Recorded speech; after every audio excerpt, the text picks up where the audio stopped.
Hello and welcome to our YouTube channel exam study 9। Friends, आज हम जानेंगे 20 अक्टूबर 2024 के कुछ महत्वपूर्ण करंट अफेयर्स। वीडियो अगर आपको अच्छा लगे तो लाइक करिए, चैनल को सब्सक्राइब करिए और दोस्तों के साथ शेयर जरूर करिए, क्योंकि करंट अफेयर आपके किसी भी आने वाले कंपटीशन एग्जाम में महत्वपूर्ण भूमिका निभाएंगे। तो चलिए शुरू करते हैं। आज का पहला प्रश्न है, यूएनडीपी की एक रिपोर्ट के अनुसार किस देश की जनसंख्या के लगभग 4 करोड़ 17 लाख लोग बेहद गरीबी में जी रहे हैं? तो ये बांग्लादेश के लोग बेहद गरीबी में जी रहे हैं, यानी ऑप्शन नंबर 20 का राइट आंसर हो जाएगा। चलिए देख लेते हैं इसके बारे में। तो देखिए, संयुक्त राष्ट्र विकास परिषद यानी यूएनडीपी ने एक रिपोर्ट के अनुसार बांग्लादेश में लगभग 4 करोड़ 17 लाख लोग बेहद गरीबी में जी रहे हैं और उनमें से 6.5% लोग एकदम बदहाल ही स्थिति में हैं।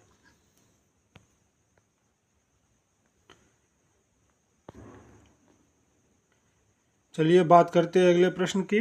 तो 12वें सुल्तान जोहर कप 2024 का आयोजन कहाँ किया गया है? तो ये मलेशिया में किया गया है, यानी ऑप्शन नंबर ए इसका राइट आंसर हो जाएगा। देखिए, मलेशिया में जो है 12वें सुल्तान जोहर कप 19 अक्टूबर को भारतीय जूनियर पुरुष हॉकी टीम का पहला मैच जो है जापान से होगा और यह मैच भारतीय समय अनुसार दोपहर 1:35 से शुरू होगा। आपको बता दें कि सुल्तान जोहर कप की शुरुआत वर्ष 2011 में हुई थी। वहीं भारत और ग्रेट ब्रिटेन की टीम ने तीन तीन बार यह खिताब जीत चुकी है।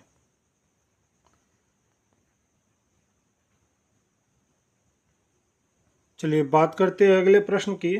तो कला प्रदर्शनी silent conversation from margins to the centre के दूसरे संस्करण का उद्घाटन किसने किया है? तो ये डॉक्टर एस जयशंकर साहब ने किया है, यानी ऑप्शन नंबर सी इसका राइट आंसर हो जाएगा।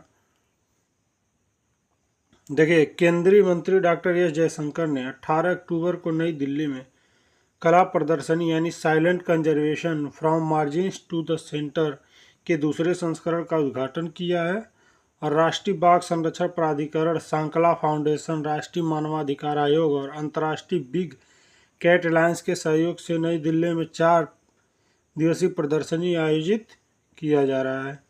इसमें ये जो है, ये फाउंडेशन जो है, ये भी जो भी संस्थाएं हैं, इस संस्थाओं के बारे में आपसे प्रश्न पूछे जा सकते हैं कि साइलेंट कन्वर्सेशन में कौन कौन सी संस्थाएं शामिल थीं। चलिए बात करते हैं अगले प्रश्न की। अगला प्रश्न है, केवीआईसी अध्यक्ष मनोज कुमार ने कहा khadi the fabric of freedom the language of fashion theme पर आधारित प्रदर्शनी शुभारंभ किया है? तो इन्होंने जो है नई दिल्ली में शुरू किया है, यानी ऑप्शन नंबर डी इसका राइट आंसर हो जाएगा। देखिए, केवीआईसी अध्यक्ष जो है मनोज कुमार जी ने 18 अक्टूबर को नई दिल्ली में स्थित किंग मेमोरियल प्लाजा में, तो कहाँ पे, तो गांधी किंग मेमोरियल प्लाजा में khadi the fabric of the freedom language of fashion theme पर आधारित प्रदर्शनी का शुभारंभ किया है।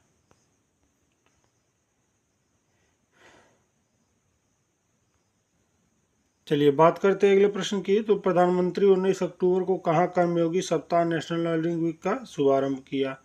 तो इन्होंने भी नई दिल्ली में ही शुरू किया है, यानी ऑप्शन नंबर 20 का राइट आंसर हो जाएगा। चलिए बात करते हैं अगले प्रश्न की। तो ग्रामीण विकास मंत्रालय ने व्यक्तिगत वित्त पोषण को बढ़ावा देने के लिए कितने बैंकों के साथ समझौता किया है? तो ये 10 बैंकों के साथ किया गया, यानी ऑप्शन नंबर सी इसका राइट आंसर हो जाएगा। देखिए, ग्रामीण विकास मंत्रालय के अंतर्गत दीनदयाल अंत्योदय योजना, ग्रामीण आजीविका मिशन ने व्यक्तिगत वित्त पोषण को बढ़ावा देने के लिए 9 सार्वजनिक बैंकों और 1 निजी बैंकों के साथ समझौते ज्ञापन पर हस्ताक्षर किया गया है। चलिए बात करते हैं अगले प्रश्न की। तो भारतीय विश्व बाघ अनुसंधान ने किस फसल की नई किस्मों का वितरण शुरू किया है? तो ये गेहूं का शुरू किया गया है, यानी ऑप्शन नंबर 20 का राइट आंसर हो जाएगा। देखिए, करनाल स्थित भारतीय गेहूं और जौ अनुसंधान ने केंद्र सरकार द्वारा स्वीकृत 13 नई किस्मों के वितरित करना शुरू कर दिया है। देखिए जौ की किस्म DWRV137 जो छिलका रहित है और पशु आहार के लिए आदर्श है, इसमें शामिल है। संस्थान का लक्ष्य इस वर्ष 115 मिलियन मीट्रिक टन गेहूं उत्पाद करना है, जो कि पिछले वर्ष 113.29 मीट्रिक टन के रिकॉर्ड को पार कर जाएगा। चलिए बात करते हैं अगले प्रश्न की। तो किस शहर में लाइट हाउस टूरिज्म कॉन्क्लेव 2024 का आयोजन किया गया है? तो ये पुरी में किया गया है, यानी ऑप्शन नंबर ए इसका राइट आंसर हो जाएगा।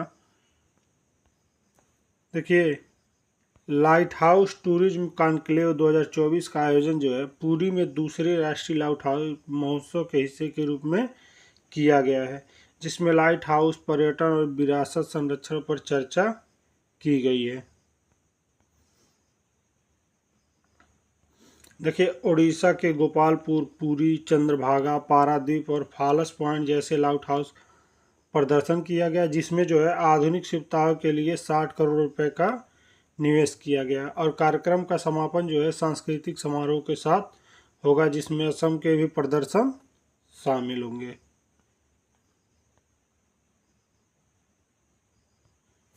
चलिए बात करते हैं अगले प्रश्न की। तो सरकार ने किसके साथ मिलकर जो है घोटालों से बचाव अभियान शुरू किया है? तो सरकार ने मेटा के साथ मिलकर शुरू किया, यानी ऑप्शन नंबर सी इसका राइट आंसर हो जाएगा। देखिए सरकार और मेटा द्वारा शुरू किए गए स्कैम से बचो अभियान का उद्देश्य भारत में ऑनलाइन घोटालों के बढ़ते खतरे को संबोधित करना है। और यह अभियान जो है इलेक्ट्रिक गृह मंत्रालय, सूचना और प्रसारण मंत्रालय और भारतीय साइबर अपराध समन्वय केंद्र का एक संयुक्त प्रयास है। और इसका उद्देश्य जो है घोटालों और साइबर धोखाधड़ी से बढ़ते खतरों से निपटना है।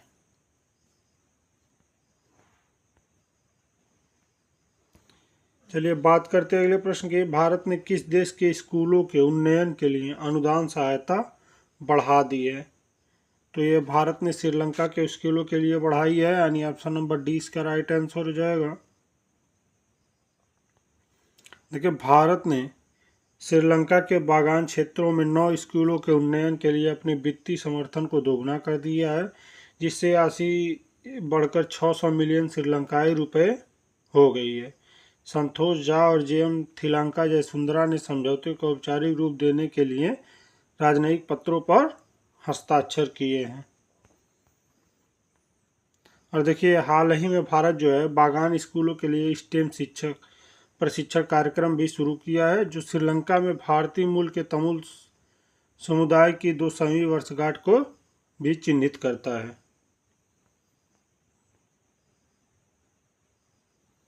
चलिए बात करते हैं अगले प्रश्न की। तो किसको राष्ट्रीय महिला आयोग का अध्यक्ष नियुक्त किया गया है? तो याद रखेंगे विजया रहाटकर को शुरू किया गया है, यानी ऑप्शन नंबर ए इसका राइट आंसर हो जाएगा। देखिए विजया रहाटकर को राष्ट्रीय महिला आयोग यानी NCW का अध्यक्ष नियुक्त किया गया है। और सुश्री रहाटकर जो है महाराष्ट्र राज्य महिला आयोग की अध्यक्ष और औरंगाबाद की मेयर भी रह चुकी हैं।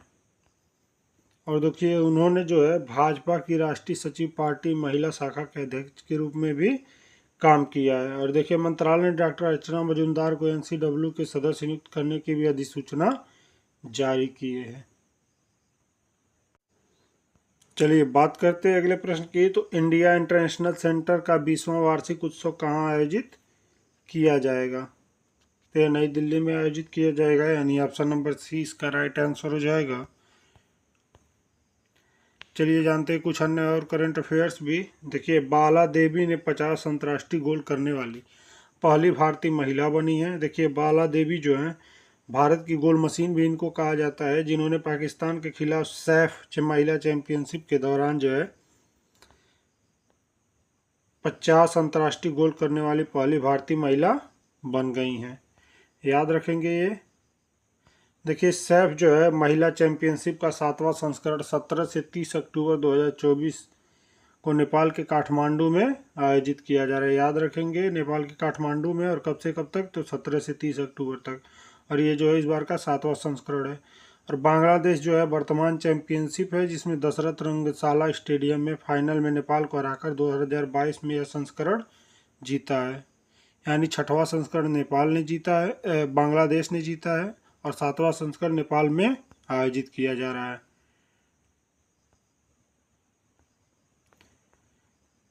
देखिए केवीआईसी के अध्यक्ष जो हैं, इन्होंने खादी स्वतंत्रता का ताना बाना का उद्घाटन किया है।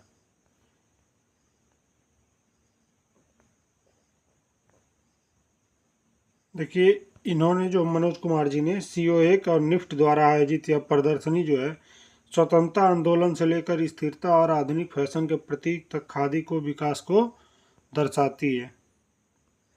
और देखिए प्रधानमंत्री मोदी के नेतृत्व में खादी की बिक्री में उल्लेखनीय वृद्धि हुई, जो वित्त वर्ष 2023-24 में 1.55 लाख करोड़ रुपए से अधिक हो गई है, जबकि देश में एक दशक पहले 31,000 करोड़ रुपए है थी।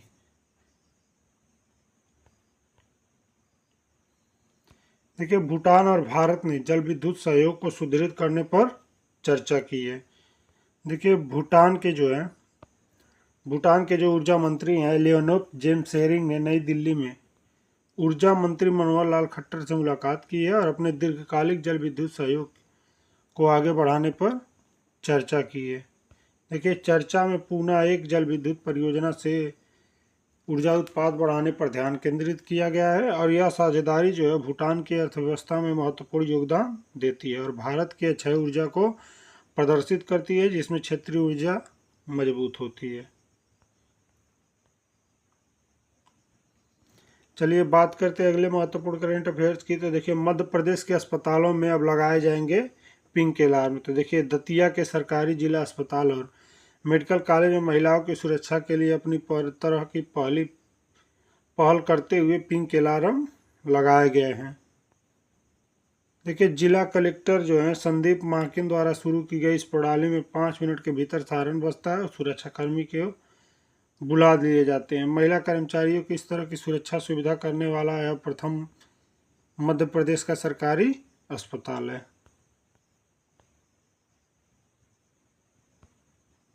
चलिए बात करते हैं अगले करंट अफेयर की। तो देखिए गोवा में जो है राष्ट्रीय तैराकी पैरा तैराकी चैंपियनशिप शुरू हुई है। देखिए राष्ट्रीय पैरा तैराकी चैंपियनशिप का 24वां संस्करण जो है 19 अक्टूबर से शुरू हुआ और 22 अक्टूबर तक गोवा के पणजी में जो है ओलंपिक स्विमिंग पूल में चलेगा। और देखिए गोवा के दिव्यांग व्यक्तियों को आयुक्त कार्यालय द्वारा भारतीय पैरालंपिक समिति यानी पीसीआई और गोवा पैरालंपिक एसोसिएशन के सहयोग से आयोजित किया गया है। और देखिए रबी अभियान के लिए कृषि पर राष्ट्रीय सम्मेलन हुआ है। देखिए केंद्रीय कृषि मंत्री शिवराज सिंह चौहान ने नई दिल्ली में रबी अभियान के लिए जो है कृषि पर राष्ट्रीय सम्मेलन का उद्घाटन किया है।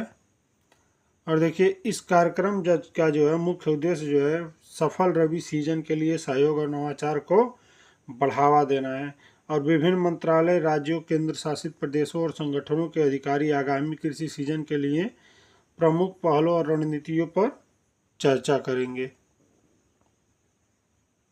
तो ये रहे आज के कुछ महत्वपूर्ण करंट अफेयर्स। वीडियो अगर आपको अच्छा लगे तो लाइक करिएगा, चैनल को सब्सक्राइब करिएगा और दोस्तों के साथ शेयर करना ना भूलिएगा। धन्यवाद।